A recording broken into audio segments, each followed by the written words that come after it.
So you are looking at the vast chunk of women who will probably be spending a lot of time online, who make up a pretty big part of the dating market as is, and who have probably gone through a bunch of shit here and there as a part of like just trying out dating and being in relationships. And I don't want to make too many assumptions, but you look at the dating landscape and the way people have talked about it recently, and the royal penis is clean, Your Highness. welcome to the Breaktime Podcast, where I talk about love, sex, and relationships from a guy's perspective, as well as a bunch of other guy shit. The man on the mic is a man who might find it hard to breathe if you've got that asthma. He is also a man who once believed that bukkake was a Japanese form of martial arts. It is none other than your tall, dark, and mildly handsome man, Sir Denver B. I am here because of math. Or should I say I am here to talk about a bunch of math. Not necessarily something that's like that complicated or even financially related. It's basically just addition and subtraction, because those are like the main themes of this entire episode. Because my word, it seems like people are trying to add, and at the same time some of the things that they're trying to add to don't entirely add up, and I'm trying to make some sense of that while ensuring that the first case I deal with, which involves some sort of subtraction, also adds up in terms of how it is that someone decided to remove themselves from a situation. And I've probably confused a bunch of y'all, but you know what? That's what listening to the entirety of the episode is all about, of which I hope you do listen to the entirety of the episode. But all in all, first off, thank you so much for listening. I hope you listen all the way till the end, like I said. And, I hope that you at least get entertained. Whether or not you're going to learn something, I hope you get entertained, and I hope you enjoy the episodes. But if you do like it, if you don't like it, if you do have some feedback to give, or you want to suggest a topic or something we should be talking about, then you can reach out to me via the socials. On IG, it is at the Breaktime_podcast. On Facebook, it is at the Breaktime Podcast. And on X, it is at Bagaka the D. There's a Bluesky account that I've also linked there if you want to follow it, and I will be populating it with a bunch of content. And, hopefully, whatever it is that you send, I will be able to handle, I will be able to receive pretty well, and I will deal with it accordingly either way. But before I continue, first of all, I want to apologize for those of you that will be hearing a bunch of noise in the background. If you are able to hear a bunch of noise through, your speakers or your earphones or some shit, minus the instrumentals. There's a bunch of construction that's happening right around where I live, and it is loud as hell, and I have been trying to get a time and a chance to actually record when they're not making a bunch of noise, and it's basically almost impossible. So I hope you guys will be able to live with it for now, or at least for the time being, as I try to figure out more quiet means of recording, so that I can give you crisp, clean, nice sounding content. But all in all, with all that said, I actually should be getting to the main topic of this episode. But before I can get into any of that, first off, I want to clear off some of the things that happened in February that I didn't manage to talk about, which I probably should have. And the one that I intend on talking about here on this podcast involves a case whereby a man of the name Sean Combs, aka P. Diddy, aka Diddy, aka Puff Daddy, aka Love, aka Baby, and whatever other names that he was called whenever he was giving it to Meek Mill. Anyways, his names aren't the most relevant bit here. So apparently his case, which is a RICO case and, a sex trafficking case, to be more precise, has had a bit of a development, or, a bit of a regression, if I can call it. And the reason why I call it a regression is because one of his lawyers has decided to pull out. Something that I'm guessing Diddy has a lot of experience in. But, that's sort of besides the point. Now, one of his lawyers decided to drop the case, or at least decided to drop themselves from the case, and as they removed themselves from the case, stated, and I quote, that under no circumstances can they continue with that case. All right. Now, don't get me wrong, it's not like it's a particularly big thing to talk about. Like, dude has another 5 lawyers that are handling his case, so it shouldn't be that big of an issue. But the reason that I'm bringing this story onto the podcast isn't because, dude's lawyer dropped off. It's the lawyer themselves that dropped off. Now, it's not like I know that many lawyers. It's not like I even know lawyers in the US or how prolific they are. But this guy is a bit of a special case. Now, His name is Anthony L. Rico, or just Anthony Rico to keep it short. And it's not like I know about him. It's not like he's particularly famous as far as I know. But someone decided to do a little bit of research on who this guy is. And let me just put it like this. When this guy decides to drop off from your case, it's probably an issue. And to put things into perspective, let me just tell you about him for a little bit. So the guy is a defense lawyer and he has dealt with a couple of high-profile cases. But one case stands out particularly well, and that is he defended, and I kid you the absolute hell not, Osama bin Laden against the US government. Okay? He defended one of the most prolific, one of the most high-profile, most famous terrorists in the world against the US government. And you would think that it's bad, all right, that he decided to defend Osama bin Laden and like he's dropping off from Diddy's case. But let me even make matters worse. He did it in 2001, you know, the same exact year that 9/11 happened. 9/11, one of the most monumental terrorist attacks that happened in the United States. And he decided to defend Osama bin Laden in that year.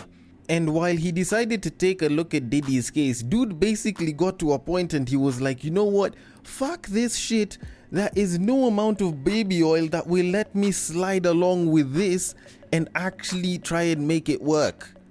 Like, do you know how wild of a situation that is? The man that defended the most famous terrorist in the world was willing to put his reputation on the line to defend the most famous terrorist in the world, basically just decided to drop off from your case, and yet your case is just fucking a couple of people here and there.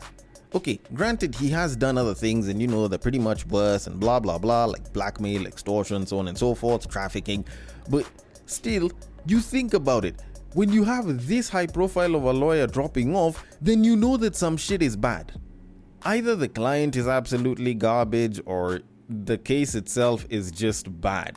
As in, he just sees himself not winning at any point in time, or just the situation just looks too bad for him. And if you want to know that things are like really bad, even though I've explained a bunch of those things, like this dude could have basically just sat as part of the original team of lawyers that defend Diddy and basically just cashed in on the fact that he is handling a high profile case and the guy is basically just making money for barely doing fuck all, because it's a RICO case. By the time the FBI are coming to you with a RICO case, like it's pretty open and shut, so there's not that much you can really do about it. But all in all, like this guy looked at it and he was like, for all the shit that this guy has done, with all the details that I can see here, I under no circumstances can actually defend this guy.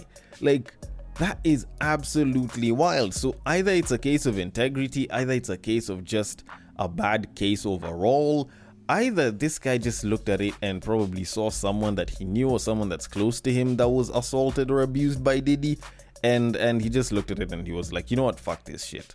Like, whatever reason this guy had, like, I honestly feel like he has basically dented the confidence of people in Diddy to actually get out of prison, or to actually survive this and come out the other side pretty well. But all in all, we shall continue to observe some of the developments of this case as it moves on forward. Even though we're not really law students or really that caring, it's just, you know, we do not want such toxic people on this planet living and breathing comfortably. But you know, that's besides the point. That's besides the point. Either way, I am going to leave it at that and move it on to our main topic of this episode. Now, getting away from those that will try to defend bombers and fuckers alike. Now, very recently, about a week and a half ago, there was a post by Citizen TV which gave a story of a recent report which stated that 51% of Nairobi women are open to polygamy. Now, you stumble across a post like that, and of course it has to attract your attention, because people haven't been talking about polygamy very long, and nowadays, with the number of side chicks out here, it seems particularly odd that something like this would come out, especially considering that people are all about my man on the gram and on TikTok nowadays. But either way, when I stumbled onto this, I kind of figured this is something that I definitely need to look into, because this is actually a very wild stat. Now, the story itself says, and I quote, 51% of Nairobi women are open to polygamous marriages provided it would economically transform their lives, a new report has revealed. This is according to a report by Molecule Insights that sought to understand how young Nairobi women perceive marriage in line with different religious beliefs, educational backgrounds, and regional variations.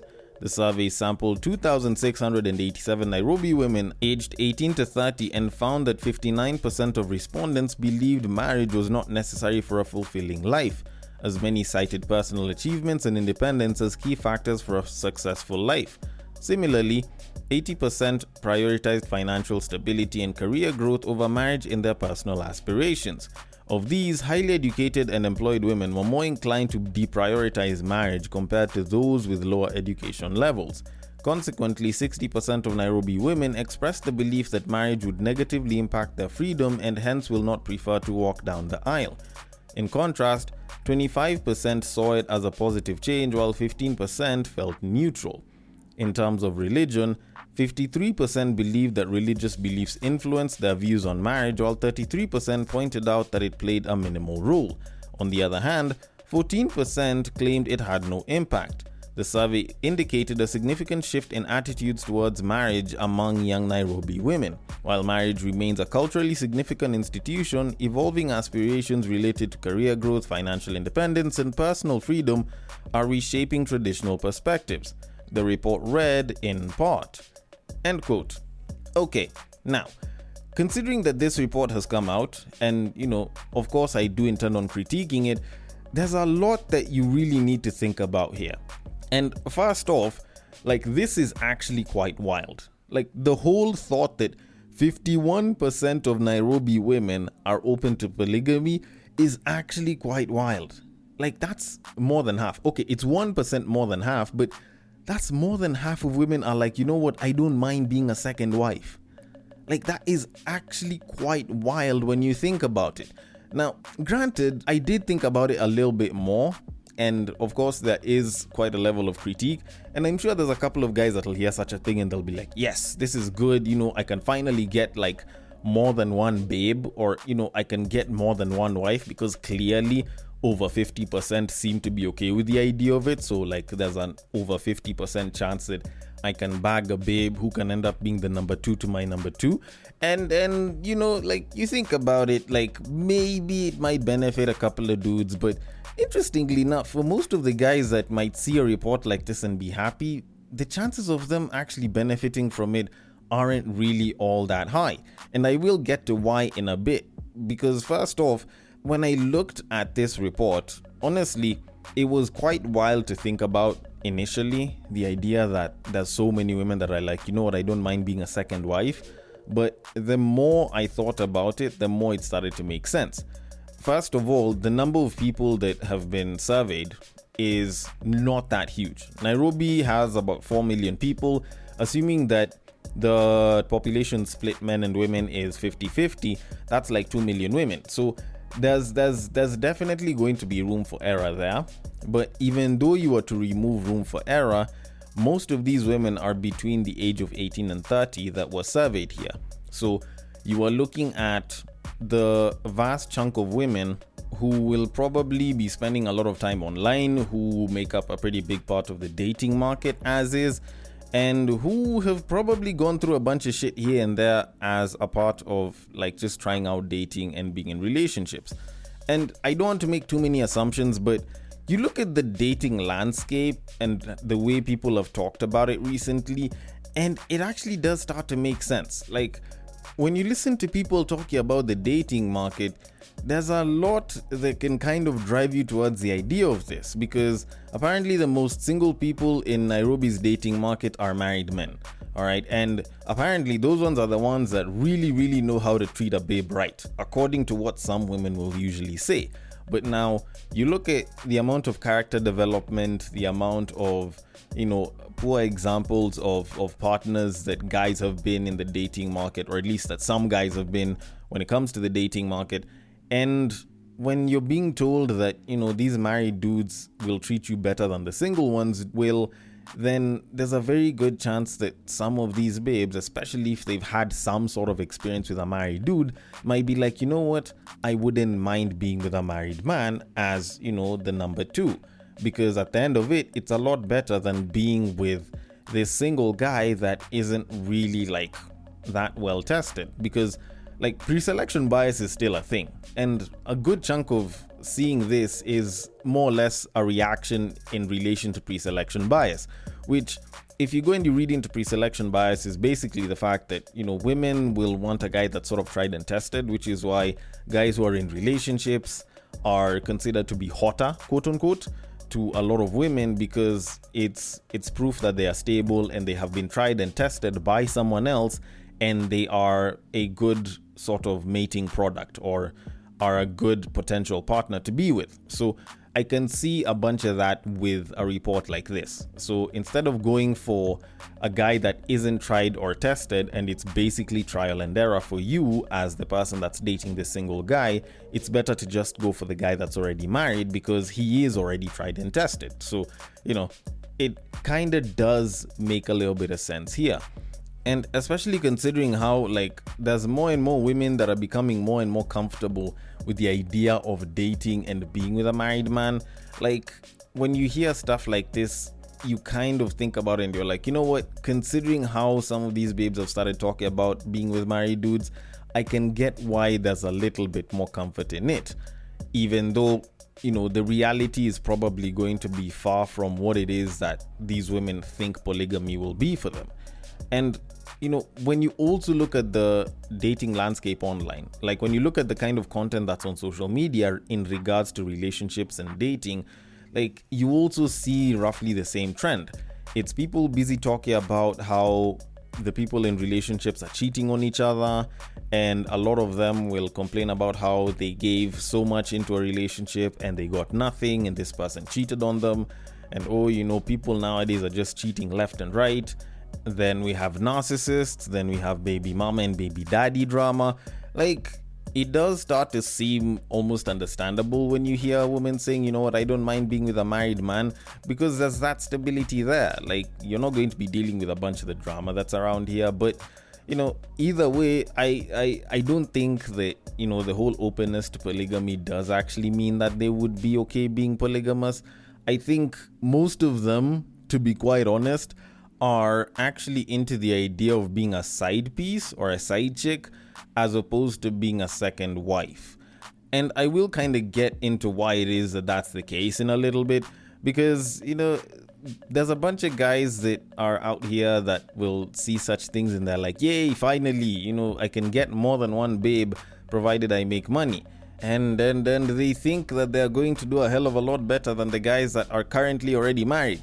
But that's not really the case. And if anything, if this was actually to be a reality for people, there would be way more guys losing than they'd ever think. Actually, most of the guys that would be very for such a thing would probably be on the losing side as opposed to the winning one.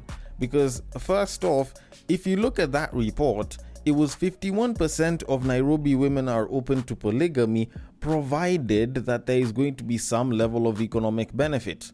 So you're definitely not going to be the married guy that has a second wife while you are mostly living like within your means, or you're just barely getting by. Like, these babes would want to be with a married dude who has good money. Like, I stay in middle and upper levels, good money. And guess what? There's not that many guys that would be like that. Especially when you start trying to take care of a second wife, that means that the number of costs are piling up. So there's only so much that you can really do as far as like making money is concerned, considering that a bunch of these guys will probably mostly be employed.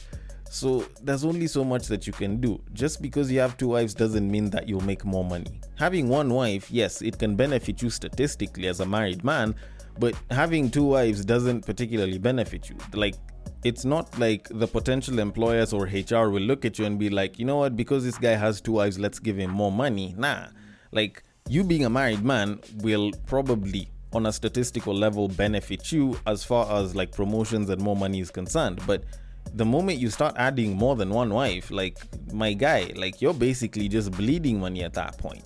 So the number of guys that would be open to doing that is one side of it, but on the other hand, the number of guys that actually have the capability to economically sustain having two wives is something that isn't really looked into, and I don't think there's that many guys that would be able to do that. So either the women would drop their standards of economic satisfaction, or the number of guys that are making good money increases.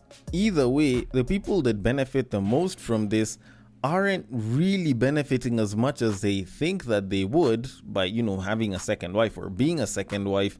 And at the end of it, there is a level of selfishness, because there are losers to this as well. Because when you look at who exactly benefits from this, the first person that benefits is going to be the man that is going to have the second wife. Because if dude has the financial resources to actually be able to pull it off, he will be able to have his cake and eat it too. And if it's polygamy, not unless if they hold back the number of wives that you're supposed to have to just two, like, this guy could basically have multiple wives, start neglecting others, and they drop off, which is basically what people are doing with side chicks anyways. Like, dude will basically be able to bag just about any babe he wants, call them a wife, financially support them up until they really don't feel like it, and then they can drop them and say, you know what, I don't feel like this marriage is really all that beneficial. And that's if these guys aren't, going to be taken to court and like sued and like divorces and shit and like kids and child support and so on and so forth. But if they're told that they can only take on one extra wife, then yes, they'll get one extra babe, and yes, they will have the ability to have their cake and eat it too, but eventually the novelty will wear off, then they won't like the babe so much, then they might chase her away, or like both parties will separate, and then he'll just try and bag another babe. So the first person who benefits is going to be the man. The next person who benefits is going to be the second wife, because she gets to bag a dude that is already made, and basically it's a case of she didn't start the race with the dude, but she got to fuck him when he got to the finish line, or something of the sort. So yes, she does get to benefit like that, but once she gets used to that lifestyle, now if the guy is insufferable, or if the guy doesn't like the babe after a bit of a while, and maybe he thinks, what, she's not even that smart, she doesn't even have blah blah qualities, she's just looks and good pussy, eventually a lot of that novelty of like being treated super well by the dude is going to wear off, because the guy won't really see the need to initiate actions that would make it seem as though you're dating, things that are supposed to woo the woman. So that attraction is going to wear off, and if she doesn't step up her game, or if she isn't like a particularly great babe to be with, she'll just get dropped particularly quickly. Which now leads us on to the losers, of which the very first person to lose is going to be the first wife. She has basically worked to build with this guy, or she ended up getting with this guy while he was single. She went through the trial and errors that were there in terms of dudes, and ended up with this guy, and ended up getting married to this guy. So she's supposed to be enjoying the fruits of the labor that came with one, selecting the guy, and also the guy's hard work as she sort of stuck with dude. But if dude is getting another wife, then clearly she's not going to feel as valued. So there's going to be a hit in terms of emotions for her, and having to adjust to the fact that there's another woman that will have a little bit more favor with a man is going to be something that won't be particularly nice for her. So she's going to be the first person losing. Then the next person that's going to lose is a second wife, because the moment you become a second wife, you've basically just become another wife. And as you learn from how the first wife was treated, there's a very good chance that this guy might not value you all that much, because there's no chase to it, there's no fun in it, because now you're a constant part and you're not really going to be leaving dude. And I don't really think the dude will come out as a loser, but if legal processes are initiated and divorces are there, or child support is brought in, then he's going to be the next person that's losing.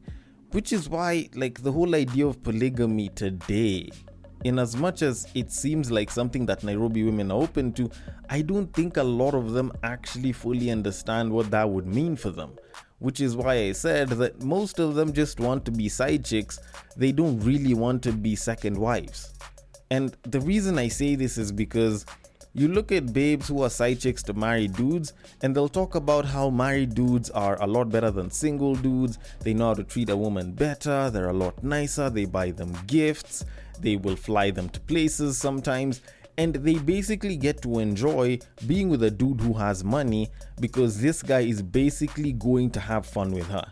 He sees her as fun, and he sees her as like, you know, really desirable. Like, it's fun, lust, and it basically is all supposed to be about the happiness. But he's not supposed to get stress from you. He's not supposed to be handling a bunch of your shit if you're feeling moody or anything. If you're feeling moody, you'd much rather go silent on the guy than go and try engaging with him, because if you push the wrong buttons, dude can just drop you. And therein lies the issue. These so-called married guys that these women are supposedly open to being polygamous with aren't really what it is that you might think they are. Like, maybe the idea of polygamy might seem good because like you get the stability of like being protected within the institution of marriage, and you'll get to have the benefits that you're having when you're dating said married dude. But that's not really the case. There's a very good chance that the issues that he had with the first wife are probably going to be the same issues that he's going to have with you if you become the second wife. The very same things that drove him away from the first wife might actually end up being the very exact same things that will drive him to get tired of you and probably seek another side chick somewhere else. Now, of course, I'm not saying that this is something that will happen with every single married dude, but the vast chunk of them that will probably be looking for a second wife will probably exhibit these exact same issues, which you will find in a bunch of cases if they were to happen like that. Which kind of brings me to my conclusion to all of this, which is, like, ladies, in as much as I know the idea of being with a married dude because they might be nicer might seem really, really nice, don't be fooled into thinking that you'll be better off polygamous.